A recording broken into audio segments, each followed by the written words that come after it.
In a forgotten village nestled between steep hills and thick morning mists lived a young girl named Olaedo. Her name meant gold treasure, for her mother died the day she was born, and her father vowed she would always be cherished. But fate dances to its own drum. When Olaedo was just 6 years old, her father married a widow from the neighboring clan. The woman, Mama Oma, came with her daughter, Oma, a girl with fast smiles and a heart hidden behind mirrors. From the moment they arrived, Olaedo became a shadow in her own home. While Oma wore the finest wrappers and ate the softest yam, Olaedo washed, fetched, scrubbed, and ate the burnt crusts. Years passed, and Olaedo blossomed. Her skin glowed like moonlit coal, her voice sang like the flute wind through trees, and her eyes held galaxies. The villagers began to talk, but not too loud, for Mama Oma's ears burnt with envy. One morning, as cold as an elder's warning, a masked stranger rode into the village. His chariot was drawn by white antelopes, and his robe shimmered like silver rain.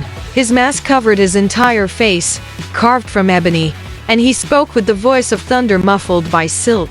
"I seek a wife," he declared. "She must leave at once for the land beyond the midnight hills. There shall be no return, only mystery, wealth, and destiny." Whispers buzzed like FLIs. Who would go with a faceless man to a place no one knew? Mama Oma's eyes glinted. She shoved Olaedo forward. "Take this one," she spat. "She's of no use here. Let her go and serve you well." Before Olaedo could blink twice, the stranger nodded. She climbed into the chariot, heart pounding like festival drums. As they rode into the misty hills, she cried silently. But when the mists cleared, her breath caught before her stood a palace carved from crystal and glowing gold. Servants dressed in feathers and velvet bowed low.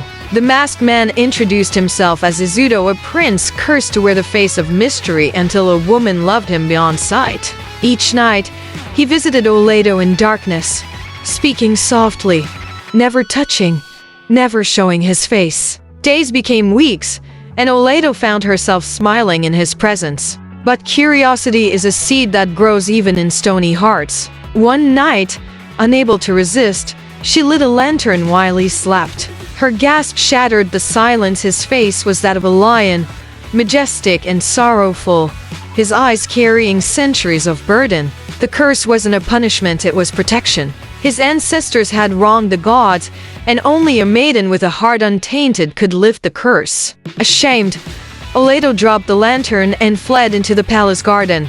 There, a shadow approached. Oma? Yes, her stepsister had come. Word of Olaedo's wealth had reached Mama Oma, who now sent Oma to replace her. But the palace knew hearts better than faces. As Oma stepped inside, the ground trembled. A great mirror rose from the earth, reflecting her twisted jealousy. The floor opened, and she was pulled into a well of mirrors, cursed to watch herself age forever without love, without escape. Olaedo ran back to Izudo and collapsed at his feet. "I lit the light," she cried. "I doubted, I feared, but my love remained."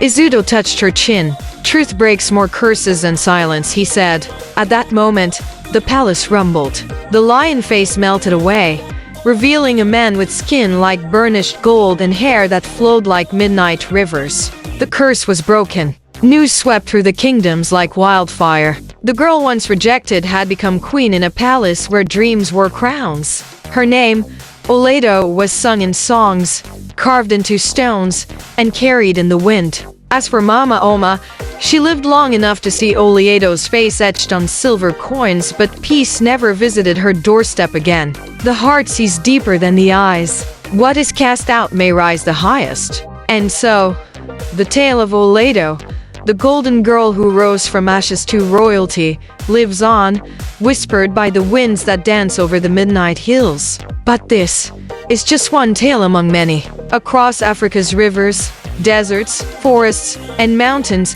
countless stories wait to be told of tricksters and warriors, of spirits, betrayals, love, and redemption. If this story gripped your soul, imagine what else lies ahead. Follow Folktales of Many Tribes, where every tale unlocks the heartbeat of a people and the mystery of our land.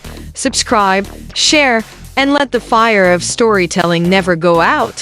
Which tribe's tale shall we journey into next? Let us know in the comments.